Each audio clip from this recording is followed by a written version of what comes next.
பார்க்கறதுக்கே வெனமோட சிம்பயாட்ட வந்து தண்ணீல ஸ்விம் பண்ற மாதிரியே இருக்குல்ல. இதுங்க பேரு தான் கிரினாய்ட் ஸ்டார்ஸ். இதுங்க பார்க்கறதுக்கு ஸ்டார் ஃபிஷ்ஷுக்கு ஃபெதர் இருக்கிற மாதிரியே இருக்குல்ல. அதனாலேயே இதுங்களுக்கு ஃபெதர் ஸ்டார்ஸ்ன்னு பேர் இருக்கு. இதுங்கலாம் star fish, sea cucumber, sea urchins, sea டாலர்ஸோட ஃபைலமான எக்கினோடெர்ம சேர்ந்ததுங்க. இதுங்கலாம் ஒரு ஏன்ஷியன்ட் கிரியேச்சர்ஸ். பிகாஸ் 500 மில்லியன் ஆண்டுகளா இதுங்க நம்ம உலகத்துல வாழ்ந்துட்டு இருக்கு. இந்த கிரினாய்ட 2 மெயின் கேட்டகரியா பிரிக்கிறாங்க. ஒண்ணு வந்து சீ லில்லிஸ், இன்னொன்னு வந்து ஃபெதர் ஸ்டார்ஸ். இந்த சீ லில்லிஸ்லாம் ஓஷன் ஃப்ளோரோட அட்டாச் ஆன மாதிரியே இருக்கும். அதுவே இந்த ஃபெதர் ஸ்டார்ஸ்லாம் ஃப்ரீ ஸ்விம்முங்கிறது பண்ணும். இதுங்கலாம் ஒரு ஃபில்டர் ஃபீடர்ஸ்.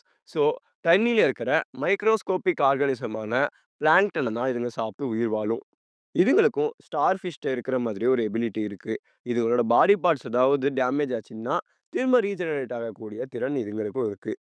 இதுங்களோட ஃபாசில்ஸ்லாம் நெறைய இடத்துல, நெறைய லைம்ஸ்டோன்ல டெபாசிட் ஆகியிருக்குன்னு சொல்றாங்க. த்ரினாய்டோட கைகள டியூப் ஃபீட்டுன்னு சொல்லுவாங்க. அதுல ஒரு மியூக்கஸ் லேயர் ஃபார்ம் ஆயிருக்கும். அத யூஸ் பண்ணி இதுங்களோட ப்ரேவ ஈஸியா ஸ்டிக் பண்ண வச்சு சாப்ட்டுருங்க.